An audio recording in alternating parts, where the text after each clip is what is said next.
Hello and welcome. I'm Kamela Guare with the news.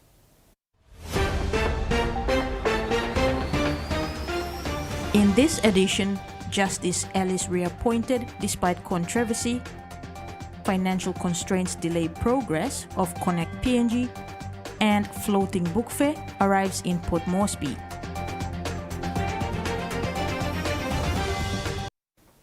The Judicial and Legal Service Commission has reappointed Justice Graham Ellis as the resident judge of Enga for another 3 years, following the expiry of his one-year contract in November last year. Justice Kina Bona's contract was also extended for another 3 years as he reaches the age of 72 next week. And another 2 substantive appointments were also announced. Acting judges Silas Kaule and Jeffrey Mesa were appointed to a 10-year contract, each to serve the National and Supreme Court of Papua New Guinea. Justice Graham Ellis was appointed under a 1-year contract in 2024, with the contract set to expire in November last year, just in time when he turned 72. But with the retirement age of judges now extended to 75, Justice Ellis was reappointed as Enga's resident judge for another 3 years. Attorney General and Chairman of the Judicial and Legal Service Commission, Pila Niningi, welcomed this appointment, highlighting the work the judge is already doing in Enga to address law and order issues there. He's doing, and I'm pleased to announce that on behalf of the government of Papua New Guinea, he's doing an extremely good job. His name is Honorable Justice Graham Ellis, and he's been appointed for 1 year, and then his term has expired, so we decided to, Commission decided to extend his term to appoint for another 3 years. Provincial Administrator of Enga Province and Governor Sir Peter Ipatas both welcomed this announcement. I want to commend Attorney General, yourself as the Chairman, and the Commission for reappointing him to the role. The impact of that appointment has been felt in the province in the last year during his appointment. He's coming back as a help to address a lot of outstanding issues. I think what he brought to the bench was efficiency. And is one who has taken up the challenge and is in Enga. And of course his presence has brought about calmness, and I think his presence has also brought the level of violence down to a manageable level now. Ipata said the services of Justice Ellis is needed in the province and the reappointment could not come at a better time. Other appointments made by the JLSC include the reappointment of Justice Kina Bona for another 3 years and the appointment of Acting Justice Silas Kaule and Jeffrey Mesa to permanent roles for the next 10 years, subject to performance. We're satisfied with them, so we've extended and appointed for 10 years. And of course, 10 years doesn't mean that they will serve all 10 years. We will continue to assess the performance, and if we're not satisfied, then they will be. But in the meantime, they're given 10 years. These appointments were made in a special meeting by the JLSC recently. Ruth Rungula, TV1 News. The reappointment of Justice Graham Ellis drew questions from the media. Questions included speculations on the judge's previous contract not being gazetted and the retrospective effect on decisions he made on cases between November last year and January this year, when his contract had expired. Justice Graham Ellis was initially hired on a 1-year contract in 2024, and when the contract expired last year, he continued administering justice at the Warburg National Court. Now questions have surfaced, seeking answers as to whether the decisions he made in cases after the expiry of his contract were valid or not. Attorney General Pila Niningi, before answering this question, provided insight into the appointment of Ellis in 2024. The lawyers have been advised to His term elapsed 21st of November last year to now. He didn't know, we didn't know it. Now that we have realized that He therefore said decisions made by the judge during the period when his contract had expired can be brought to court for deliberation. What they do is the court resumes, then relevant lawyers will file necessary documents to take it up with the judge, and then they'll decide on the questions, and so that I leave it with the court. Otherwise, I step into the areas that I'm not allowed to step in. Responding to concerns of Justice Ellis' initial appointment not being gazetted, Niningi said this is a minor issue as long as the instruments were signed. Usually we should have gazetted. That's the office of the Governor General, or they do it. So it should have been gazetted. But again, to me, it's just the formalities.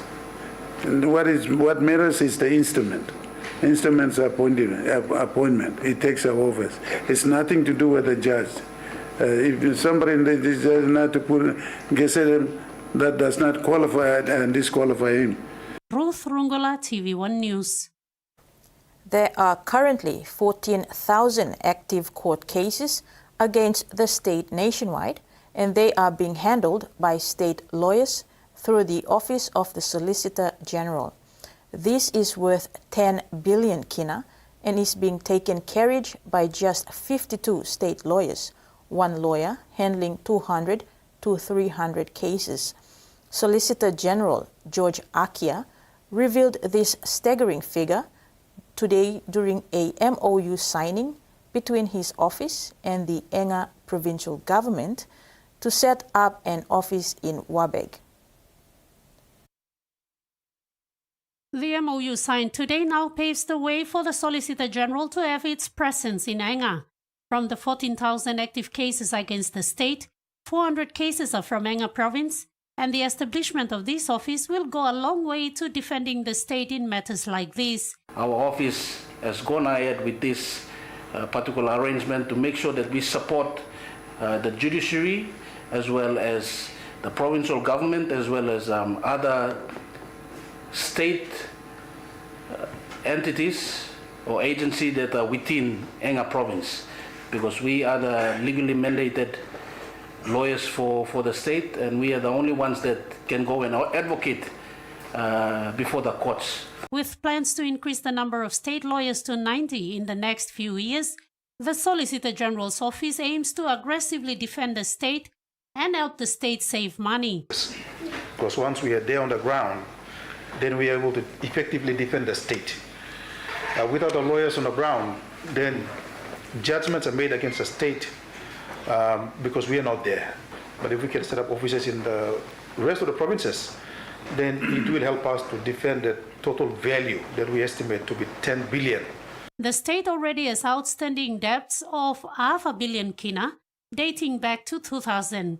The Enga provincial government has been proactive in addressing law and order issues, and this partnership will see the Enga provincial government providing office space, accommodation and vehicle support to the state lawyers to live and work in the province, complementing other law and justice services like the National Court.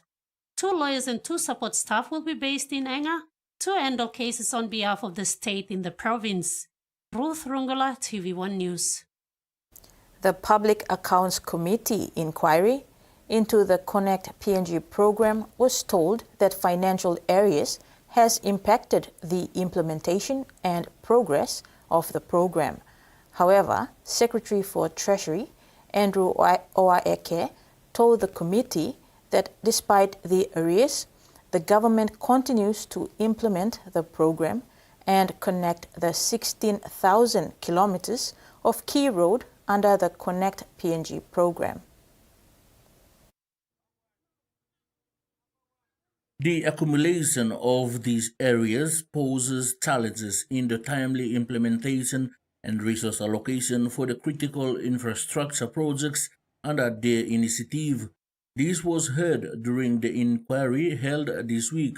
When responding to concerns regarding these financial shortfalls, Secretary for Treasury Andrew Oaeke reassured the committee that despite the existing areas, the government remains committed to the Connect PNG program. What we do, there is an ambition for us to deliver this, but we must always maintain that we stay within our means. Fiscal responsibility. Fiscal responsibility. It's very important. It's very important. And that is why we sit around here and we make these choices. It's all about economic choices. What then we have to do? Of course, there will be some opportunity cost.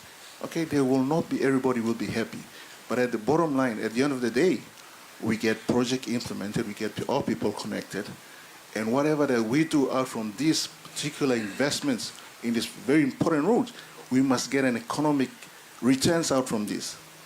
And that in return in terms will go back to finance the loans that we have. He emphasized that efforts are ongoing to connect the 16,000 kilometers of key roads as outlined in the program's objectives. Oaeke says the program is designed with good intentions, which reflects the government's determination to continue pushing forward with the program, finding ways to navigate financial challenges and to achieve the government's goals for transport infrastructure and connectivity across the country. What is being made available to you is just a direct funding from the government. But government is not the only direct funding that funds all of this process. There's inclusions of the loan projects, right? There are roads that have been funded by ADB, World Bank. Secretary for Works and Highways Gibson Olemba also reassured the committee that despite the areas where progress on the key road continues, he said the government recognizes the importance of the Connect PNG program for national development and is working to ensure that progress continues despite the financial difficulties. Freddie Mo, TVWAN News. Financial constraints have slowed the progress of the Connect PNG program. Secretary for National Planning and Monitoring, Connie Samuel, revealed this during the Public Accounts Committee inquiry into the Connect PNG program this week. Mr. Samuel told the committee that the Connect PNG program aimed at improving infrastructure and connectivity across the nation has faced challenges in securing funding to support its goals. And that very much attributed to the constraints that we have faced. The fiscal envelope is insufficient to meet the actual requirement as per the Act. So as we spread the resource across to every other sectors, where the competitions are very, very high. Just giving you some numbers in terms of the aggregate, just for last year, just for you to understand. For Connect PNG, the total appropriation was 590 million kina. And the revised appropriation stands at about 525 million kina, less 65 million, and 65 million has been transferred. Samuel pointed out that while there is a clear need for enhanced infrastructure to facilitate economic growth and improve the quality of life for all citizens, limited financial resources have been a major obstacle. He emphasized the importance of continued investment in infrastructure projects to ensure that they can move forward and deliver the intended benefits to communities. Samuel says the ongoing financial challenges not only delay projects but also impact the Connect PNG program and its vision to create a more connected and accessible Papua New Guinea. And one issue that we are seeing from our end, planning department, managing the CAPEX, the capital investment budget, I think it's our ability to front load. I think going forward we need to front load 100%. Yes. Of the appropriation for the Connect PNG. Not only Connect PNG, other critical expenditure items in the budget so that the Department of Works can continue to deliver rather than sitting for the warrants to be issued. And finance has to match the cash. Moving forward, Shemuel and other officials said they will need to explore alternative funding sources and strategies to overcome these constraints and ensure the successful implementation of the program. Freddie Mo, TVWAN News. Meantime, Secretary for Works and Highways, Gibson Hollenbach, emphasized the need for substantial financial support to ensure the program's ongoing progress. He stated that an estimated 1 billion kina will be required annually to be allocated into a proposed trust fund. This funding is seen as essential for facilitating the smooth flow of work and enabling various infrastructure projects under the Connect PNG initiative to move forward without delays. You are ensuring us to now create a trust account. We need 1 billion kina in an annual budget. That has been underfunded, and if the committee can take up that to also make recommendations to cabinet and also to parliament, that the government needs to honor its commitment in terms of financing, so we can have enough capacity to fund. Because what the committee picked out in terms of delayed payments is an issue that we face, because the amount of cash we have to disperse to pay the contractors are lacking. This is TV1 News. PNGDF new rotary aircraft and PMV taxi fare hike in East New Britain. We'll have those stories and more when we come back.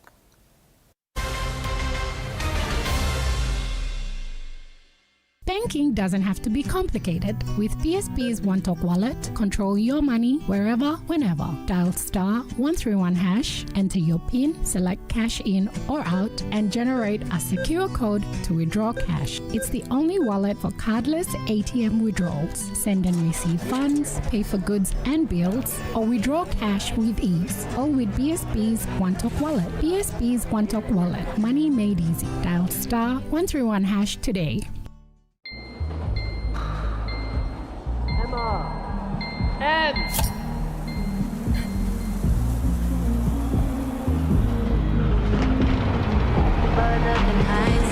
take me out my mind.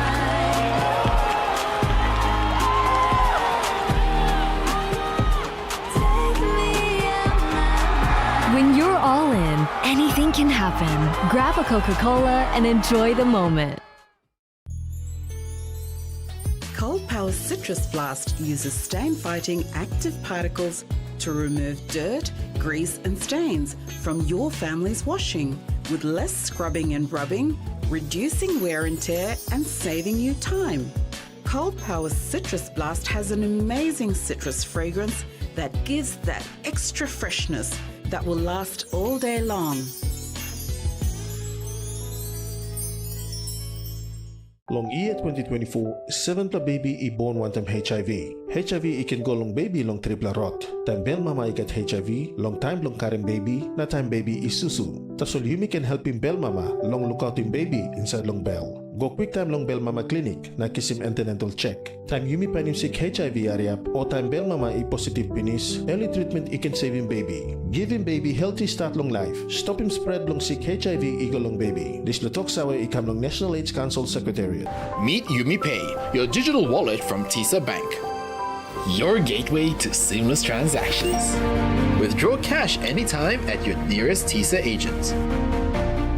Send money to family and friends. Hello, son. Anytime, anywhere. Top up and pay with just a scan. From taxis to coffee and small businesses, YumiPay makes every payment simple. YumiPay, powered by TISA Bank.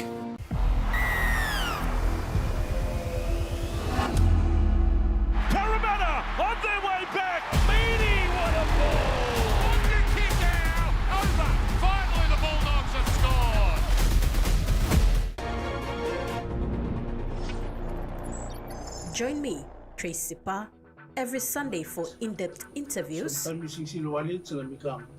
Kisi mo siya specialist camera, training mo numerous doctors for you. 4 days activity, we restored the vision of almost 200 patients. profiles, and reports on scope. The MSG Prime Minister's Cup is aimed to foster unity. It's a crack came out on top.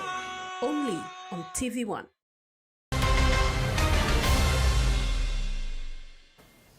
Welcome back. The Air Wing of the Papua New Guinea Defence Force has commenced operations using the new rotary wing aircraft, a Bell 412, which recently arrived in PNG. A small event was held this morning at the Air Wing to welcome this aircraft. The new Bell 412 rotary wing aircraft now in service will greatly increase the PNGDF's capacity to deliver projects and missions requiring rotary wing services. Lieutenant Colonel Mark Kellerton acknowledged Australian Defence Force as well as the people of Australia for the aircraft, describing the emotional impact as sounds of freedom when hearing the aircraft approaching during border patrols. 36 years ago when I first came into the organization, this place was filled almost with around 24 aircrafts, both fixed and rotary. 36 years now and we can say for ourselves what these things is. Very expensive, costs a lot of money. When you are in the scrubs at the border, national border or out somewhere, you know, it makes a lot of sense when you see this machine stand up. Okay, ladies and gentlemen, we're so grateful with the availability of this thing coming on board. Heads, CO, Heavy List, PNG, ladies and gentlemen, all our partners, thank you so much for this thing. You know, blessings that we see from the Australian ADF, other partners, people of Australia. Australian Defence Advisor Colonel Nicholas Trotter advised that the aircraft has significant benefits over their predecessors. It has a larger fuel tank, allowing PNGDF to allow more remote areas for critical activities such as border protection operations. Enable Papua New Guinea Defence Force to deliver humanitarian assistance and disaster relief in PNG's times of need. They support troop movements operationally in the highlands and on the border, and they conduct supply missions as well. They also support training for the long-range reconnaissance units and for other units within the PNGDF, including rappelling and all sorts of things, to be prepared for those times of need when PNG needs their defence force.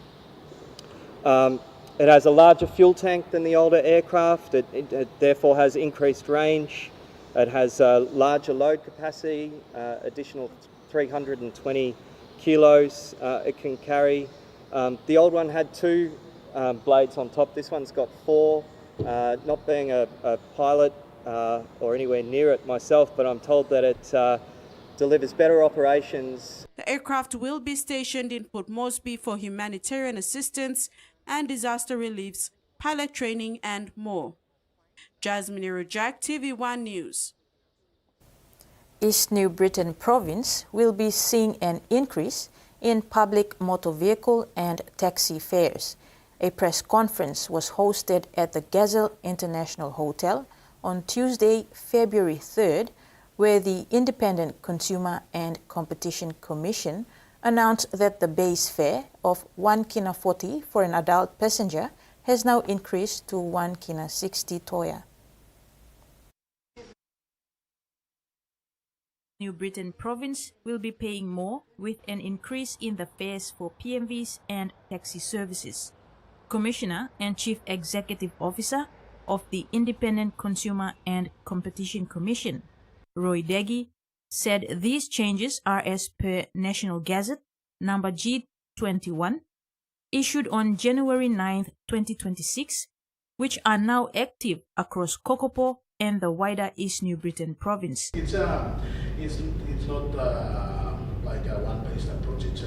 There's the total increase would be around 60% for over 3 years, but we have paced it out like 20% for each year. 20% this year, 20% next year, and then 20% in 2027. 2028, and the 2 years, because regulatory period covers for 5 years, and that's how we set the price part. So for the later 2 years, I think it increases by CPI, fuel price change and CPI inflation. So when people think about the 20% increase is big, but in reality, we're just looking at a 20% increase for this year. The base fare of 1 kina 40 for an adult passenger on a PMV has now increased to 1 kina 60. For taxi services in East New Britain, the price watchdog updated the base flag fall, which is the fixed minimum charge for hiring a taxi, and the kilometer rates. From 2023 to 2025, the base flag fall, which was 3 kina 90, is now 4 kina 50, an increment of 60 toya. The distance charge per kilometer, which used to be 5 kina 20 from 2023 to 2025, is now 5 kina 90, an increase of 70 toya. Degi further said under the new gazetted order, students from elementary to grade 10 pay 50% of the adult fare, while grade 11 and 12 students pay 75%. He emphasized that any fare charged above these gazetted rates is illegal. The ICCC is collaborating with the Road Traffic Authority, Police Traffic Directorate, the provincial and city authorities to jointly address enforcement challenges. The penalties for overcharging are fines of up to 10,000 kina for individual operators, fines of up to 30,000 kina for corporate entities or repeat offenders, and potential cancellation of PMV licenses by RTA. Yesterday was World Cancer Day, a day observed worldwide to celebrate personal stories that promote personalized care and advance inclusivity and equity in access to quality care. To commemorate this day, TVWAN News met with the parents of Wilchi Paddy Kapin, a 4-year-old boy who is battling a rare form of childhood cancer known as retinoblastoma or cancer of the eye. Kapin was diagnosed with this condition when he was just 19 months old. Retinoblastoma is a rare, aggressive childhood eye cancer affecting the retina. It can be treated at Port Moresby General Hospital, though cases presented late lead to high mortality or the need for advanced specialized care. Young Wilchi's mom, Norma Jean Gapi, tearfully shared that her son was diagnosed with retinoblastoma at just 19 months. The cancer has affected both eyes. His right eye has a tumor that's covering 65% of his eye, while the tumor on his left eye is at 1%. He's actually a survivor. He still has a long way to go. As per the doctors in Philippines, he has to be 7 years old until he's fully cleared from cancer. So during that time of having his right eye, he had his chemotherapy done here in Port Moresby General Hospital. He had 6 cycles, and after completing it in August of 2023, we then went over to Philippines, Manila, St. Luke's, where he had the first month of intraocular chemotherapy directly into his right eye to save it. And he has regular visits. We had the first year of traveling every 3 months. And just last year, we were going every 6 months. So we are just hoping that within that time frame, he gets 1 year.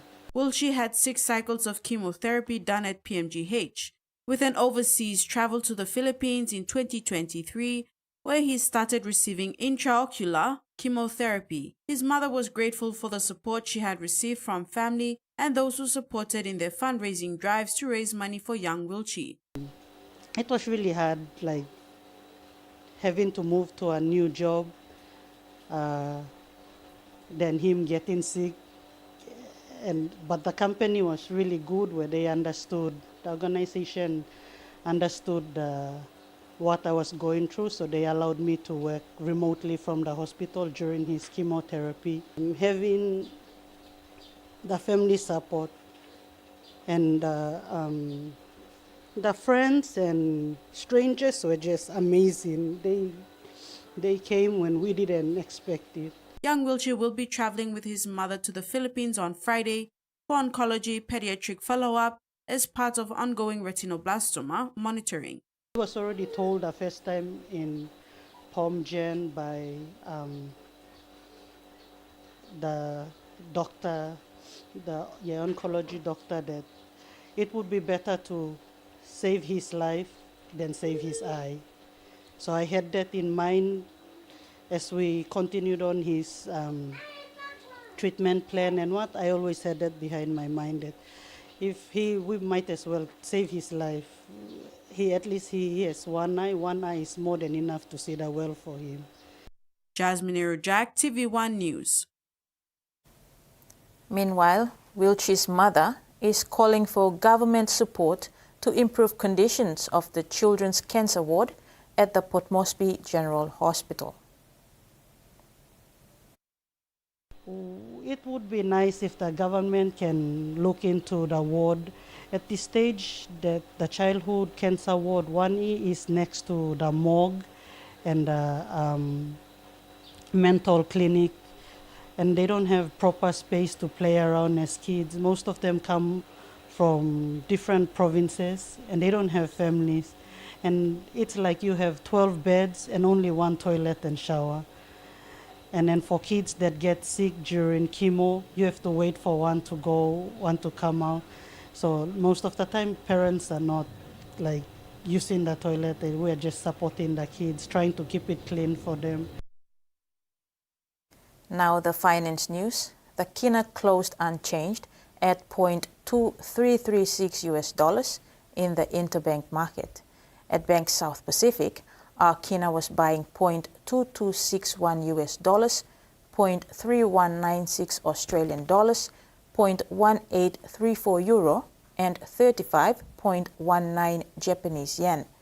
Looking at commodity prices at New York close, all closed lower except palm oil and crude oil closed higher. And on the stock market, the Dow Jones closed higher, ASX closed lower, and all ordinaries closed lower as well. You're watching TV1 News. After the break, floating library arrives and police on Summary Offences Act.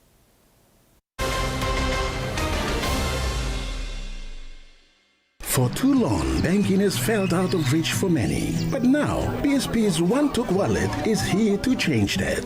Send and receive money, pay bills, and top up. It's your money, wherever, whenever. Because at PSP, we are committed to improving how our customers connect to our One-Talks, to our family, to the ones we love. PSP's One-Took Wallet. Money made easy. Dial *131# for everyone. Tell him shorty come get it in.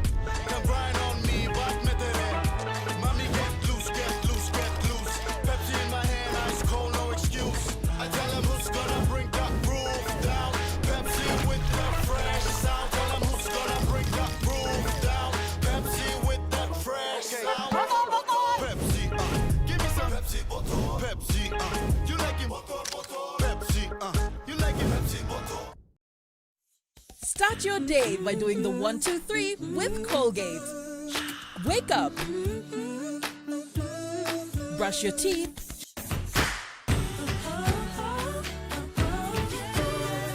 And smile.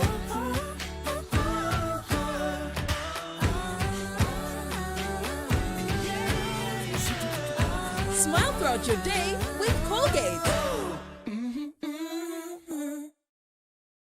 Are you a small business owner or just starting up? Need mobile plans for your team and Wi-Fi internet for your office?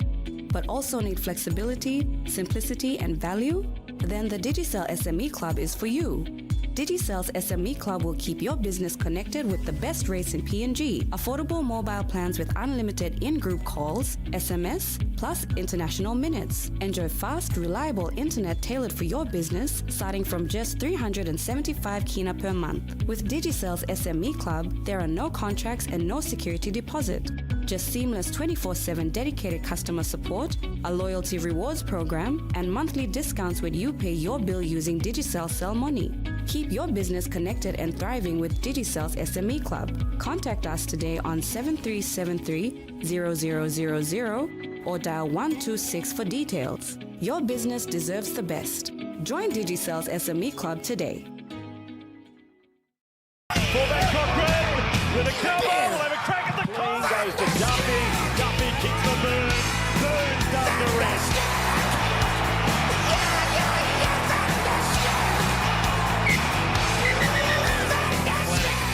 Probing, going straight through. Zach Clifford flips it away. Here is Fletcher Sharp. What he machine.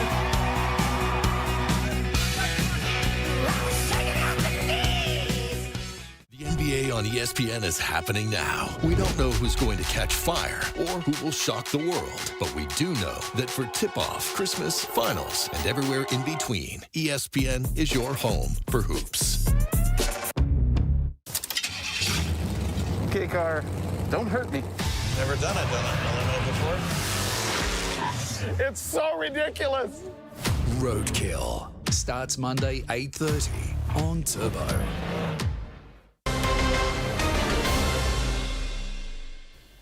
Welcome back to TVWAN News. Port Moresby is preparing to welcome thousands of book lovers as the world-famous floating book fair, Dulos Hope, docks at the Old Wharf. The ship opens to the public tomorrow, bringing with it thousands of affordable books and a legacy many Papua New Guineans still remember. Papua New Guineans will remember when the infamous MV Dulos came to Port Moresby back in 2008. It was a floating ship that brought books, learning and a love for reading to thousands of families. Now nearly 2 decades on, that legacy later is returning, now in the shape of a new Dulos Hope that is going to be docked here at the Old Wharf here at downtown Port Moresby.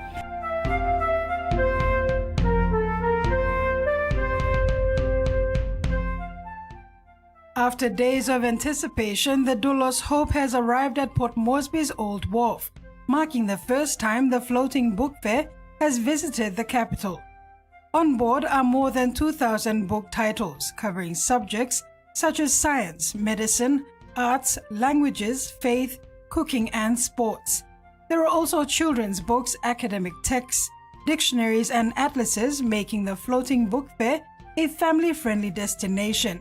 The ship will officially open to the public tomorrow at 10 a.m. and will remain open until 3rd March 2026. The Dulos Hope will be open here at the Old Wharf from Tuesday to Saturday, with Sunday afternoon openings giving families, students and readers plenty of time to come on board and explore. Entry costs 5 kina, cash only. Children under 12 and seniors over 65 can enter free, but must still book tickets, and all children must be accompanied by an adult. Now, Dulos Hope is the sister ship to MV Dulos and will be here from February till March, visiting, and hopefully families that are interested to be a part of them, bringing with them a new generation of books and a renewed focus on education, family learning, and affordable access to knowledge. With books, learning, and a strong sense of history all in one place, Dulos Hope is sure to attract thousands of visitors during its stay in Port Moresby. Carol Kidu Jr., TV1 News. The Summary Offences Act 2018 has been in effect since the beginning of the year and has made an impact on the outlook of Madang town. The streets are cleaner and people are changing their mindsets, embracing the new norm. Madang Police Chief Superintendent Robert Baim has urged police officers to lead by example to set a new standard for Madang Town. The provincial commander, Robert Baim, this week met with police sectional heads to elaborate on the Summary Offences Act 2018. He told officers the act is gazetted by Parliament and whether they like it or not, they must enforce it. Baim stated that as frontline law enforcers, they are required to lead by example. He warned that while on duty or in their uniforms, they should not be chewing or smoking in public as it paints a bad image of the constabulary. And I told them that chewing and smoking is not the MULLG law, it's a national gazetted law enacted by the Parliament. And so it empowers us to enforce that law. Whether we like it or not, we have to enforce it. And before we enforce that law, we as the front leader, we must lead by example, so examples to the public, so that the public will help us to abide by that law. All right, that will make our job easier. PPC Baim thanked his officers who were enforcing the law last month. However, he has also cautioned them to step back for the meantime as the Madang urban local level government needs to rectify and carry out proper awareness to the general public before they are apprehended and charged. The call is now made to the MULLG to have gazetted chewing and smoking areas for the general public with a month or two of awareness before police can fully enforce the Summary Offences Act 2018. I advise them not to do arrests as soon as possible because there are a couple of things that MULG need to rectify before we can enforce the law itself. Number one, the gazetted area of chewing. All right, it has to be gazetted and it has to be made known to the public.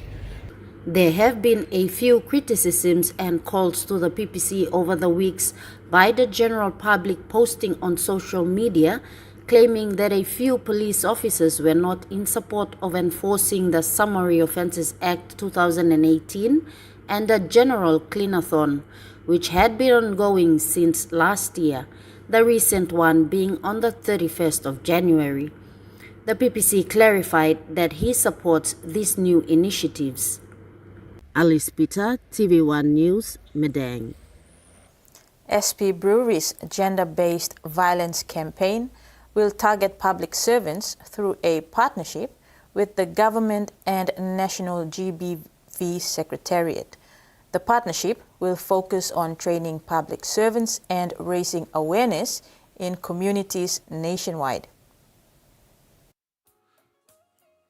SP Brewery has partnered with the National GBV Secretariat to address gender-based violence in Papua New Guinea through public servant training and awareness campaigns. When we signed the agreement, we brought in our stakeholders from the UN agencies, our donors, to look at what existing material they had on GBV and then how we could give that over to SILAG to then incorporate that into these 4 modules that public servants, because SILAG is the training institute for public servants. So it's particularly important we have GBV focal points in 22 provinces, that they come and they be a part of this, as well as the provincial governments, because all of them have subnational plans that is aligned to the national strategy, and that the new national strategy will be launched very soon.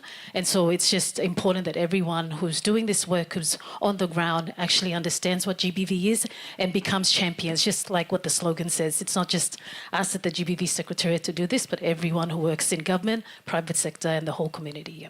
Training is being rolled out through SILAG with initial courses for district and provincial officials funded by SP Brewery. SP Brewery Managing Director Ed Wegemans spoke about the role of alcohol and the campaign's focus on responsible consumption. We are not standing here saying that alcohol does not play a role. It does. It plays a role in some of these issues, but it is in the end people's personal choice to cross that line or to stay on this side of the line. And the vast majority of people use beer, in this case SP Lager, in a responsible manner. we have no interest in drunkenness. We have no interest in people drinking till they drop. It will be the end of our business eventually. We have an interest in responsible consumption. That means you have a few beers and then you go home. Right. We have no interest in drunkenness. And the campaign had to be genuine, and that's why we entered into research. The Department for Community Development emphasized that ending GBV requires the support of both the government and the private sector. There were some recommendations also contained in a parliamentary report that came out some years ago. So it's really a whole of government approach towards addressing the gender-based violence. And on this occasion, I just want to also thank the CEO for Hesby Brewery and the management team and all the awareness that's going on right now. So we just all need to contribute towards this, the cause of, eradicating issues concerning gender-based violence in PNG. Officials say the program is aligned with the National GBV Strategy 2025 to 2030, aiming for long-term social change through education, training, and community engagement. Carol Kiru Jr., TVWAN News. And that ends the news segment. Next in sports, youngster progresses in Denmark and Dabaris squad back in the grind.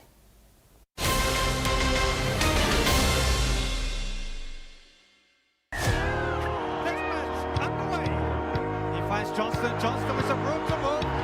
Alex Johnston, he kicks it again. This should be a try.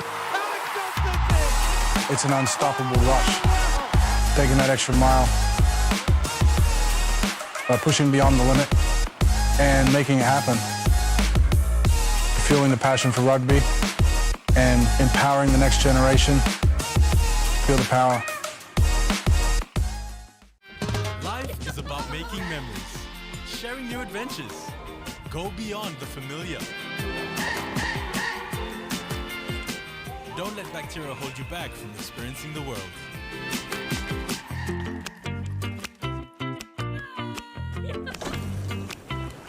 Protex uses natural antibacterial protection with flaxseed oil and eliminates 99.9% of bacteria.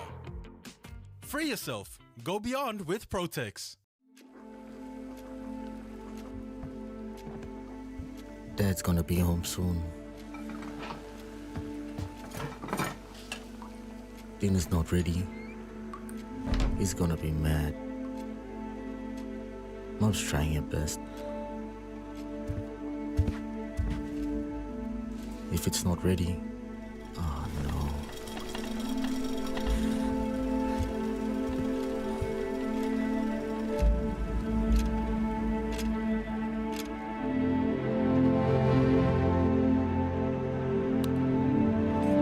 I'm proud of my old man. If he can change, anyone can.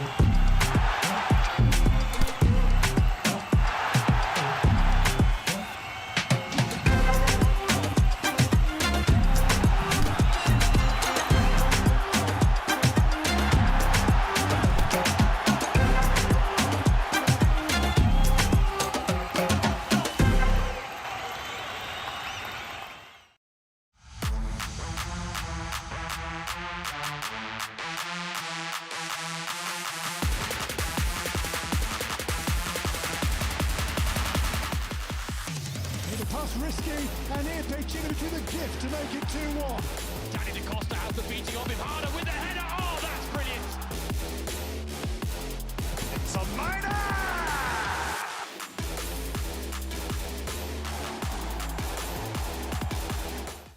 Your weekend catch-up just got better. Relieve the power and passion of the Harris Season 2. So you come look Sinabablomia. Fall in love all over again with Dolce Amore.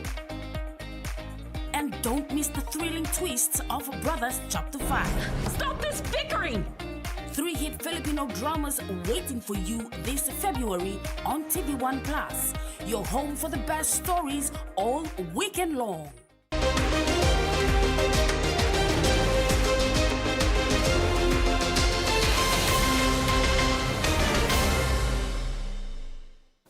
Welcome back. Papua New Guinea's rising squash talent, Timonalese Alakos Kribish, is making strong progress in Denmark as she continues to refine her skills away from home. Training and competing in a high-performance European environment, Kribish has shown steady improvement in her technical game, fitness, and match awareness, key areas that are helping her adapt to the faster, more demanding international standard. Her time overseas is providing valuable exposure to elite coaching and competitive play, positioning her well for future regional and international tournaments. Kribish's development in Denmark is an encouraging sign for squash in Papua New Guinea, highlighting the potential of young PNG athletes when given access to international training pathways. Throughout the time I've been working with her, she's been more physical. She's really good at taking in new technical aspects of the game. We're talking a lot about the tactical part of her improvement as well. I think there's some holes in there that we can fill out over time. Of course, she's still really young. She has to learn a lot about the squash in general, but I'm really looking forward to see her future progressing. And Papua New Guinea is among 13 nations confirmed to compete in the 3x3 basketball competition at this year's Commonwealth Games, a milestone for a sport that made its debut 4 years ago at Birmingham 2022. The Commonwealth Games, Glasgow 2026, is the largest sporting event in the UK this year, with 3,000 athletes from 74 nations and territories set to compete in 10 sports and 6 para-sports.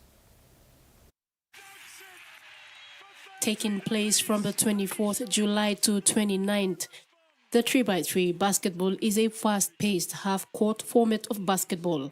It has become one of the most exciting and accessible versions of basketball on the global stage.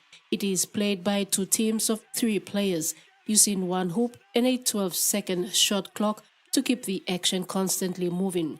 Games last just 10 minutes or end earlier if a team reaches 21 points, creating a high-energy, quick-fire style of play that showcases speed and skill. The 3x3 basketball program has been expanded from 8 teams per gender to 12 per gender for Glasgow 2026, demonstrating the rapid growth and rising global appeal of the exciting format. Australia, Kenya, New Zealand, and Scotland will all look to build on their nation's previous experience, with Australia seeking to better their silver medal in the men's competition and their bronze medal in the women's. Fiji, which secured qualification for both the men's and women's tournaments by winning the Pacific Mini Games in July 2025, will make its Commonwealth Games 3x3 debut alongside fellow Pacific Island first-timers Papua New Guinea and Tonga, who qualified in the women's event. Glasgow 2026 will once again showcase 3x3 basketball as a world-class competition on a major multi-sport stage. Susan Oriape, TVWAN Sports. With approximately 2 months remaining until the start of the 2026 Judicial ExxonMobil Cup season, the Central Province franchise, Gas Resources Central Dabaris, has engaged in Week 5 of the pre-season training regimen. Under the guidance of head coach Solomon Kuluniasi and his coaching staff, the team is focusing on 9 weeks of rigorous workouts to fine-tune their craft before the season kicks off in April. Following a challenging 2025 season where the Dabaris finished 10th on the competition points table with 12 points, culminating with 5 wins, 2 draws and 11 losses, the franchise is eager to return to form. This performance was a far cry to their 2024 season where they secured 7th place with 7 wins and 6 losses. In a bid to improve their competitive standing, the Dabaris have made significant signings. According to franchise manager Gomara Ahuta, they have welcomed Galfiso duo, enforcer and captain Charles Schul and Greg Condal, strengthening their squad as they look to build on past performances. Here we bring in some young guns, like we have some of our NYC boys, and including one of the promising centers like Walter Masso. We've been monitoring him, including our former Dabaris half, Sebastian Gaudi. Now he's back on the paddock, so we're expecting more from him again as his flair games that he usually does. To ensure stability and consistency, the franchise has retained their forward pack from the past 2 seasons, including notable players Sidney Coy, Stephen Tai, and Dixon Jamison and Andy Rawa. The addition of Schul and Condal is anticipated to bolster their forward pack. We have a bigger pack. We have some of our experienced players there, like Sidney Coy, Stephen Tai, and Dixon. So likes of Fonieni, Henry Rawa, and just to add up some flavor on, we add in Charles Schul and Greg Condal. So our forward pack looking good this season. We're expecting so much from Charles, from the way he been playing the last season with the Gulfies. So he have contributed a lot to Gulfies also. It's a bonus when he joined us. So we are privileged to have him in our Dabaris. Commenting on the team's progress, he noted the players' hard work and positive attitude both on and off the field. He emphasized the importance of team culture, which embodies commitment, determination, hard work, and discipline. The team, the culture, the environment, we start based on our culture, based on the discipline and the attitude towards on the field and off the field. So the boys are doing well, especially when it comes to training. Now we're grueling really hard, preparing for the season. Most of the players, they all fit well. They've been off from the off season. They didn't been taking rest. They keep on keeping their fitness on. So when the first week of the preseason start, they all came in. They just started really well. Additionally, he mentioned that they have received invitations from other Mosby-based franchises to organize trial matches before the official kickoff begins, though dates for these matches are yet to be confirmed. Terry Longwood, TV1 Sports. The Australian Rugby League Commission confirmed yesterday that they will not proceed with the proposed kick-off rule changes for the 2026 NRL season. This follows an extensive consultation process with clubs, players, coaches and key stakeholders.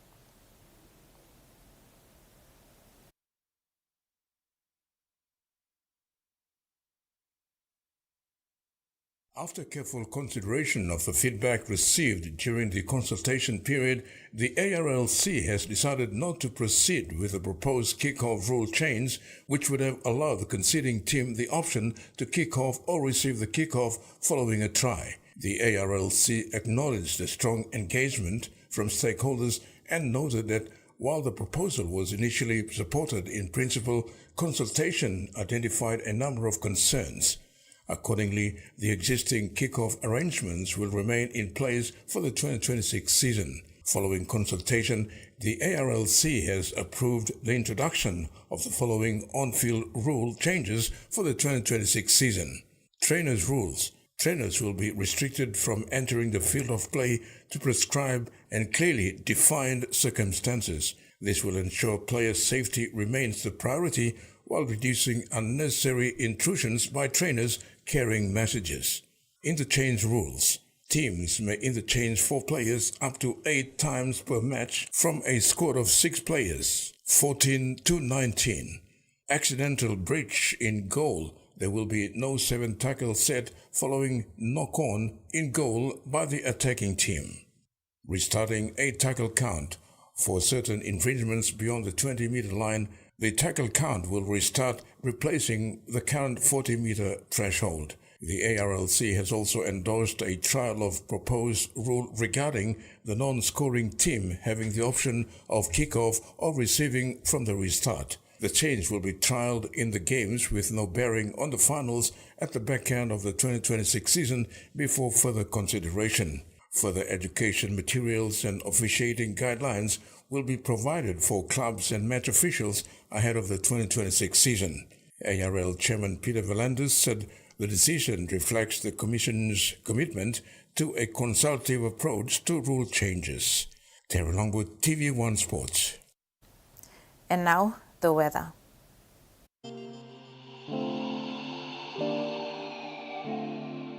In regional forecast, Southern, Port Moresby, partly cloudy with chances of few showers. Alotau, partly cloudy with few showers. In Momase, Lae, partly cloudy to cloudy periods with few rain showers tonight. Wewak, partly cloudy with few showers. To the New Guinea Islands, Kavieng, partly cloudy, mostly fine. Buka, partly cloudy with periods of few showers. And to the Highlands region, Goroka, Kundiawa, Bans, Mendi, Tari and Wabeg, rain showers and possible thunderstorms. Ocean forecast for PNG areas for the next 24 hours. Coral and Solomon Sea, sea slight with northwest to northeast winds of 5 to 10 knots. Bismarck Sea, sea slight with northeasterly winds of 5 to 10 knots. Pacific Ocean, sea slight with southeast to northeast winds of 5 to 10 knots. And coastal waters forecast. Waters of southern PNG, Indonesian border to Daru, Kiwai Island, Kerema, Yule Island, Hood Point to Samarai Island, seas 0.5 to 1 meter, rising to 1.3 meters along Hood Point to Samarai Island, and waters of Finchafen through Vitia Strait to Siasi, Long Island to Medang, Wewak to Vanimo and northern PNG, Indonesian border, seas 0.5 to 1 meter.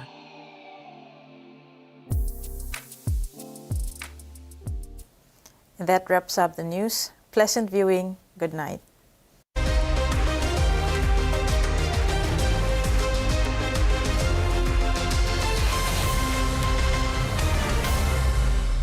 The TV1 News was proudly brought to you by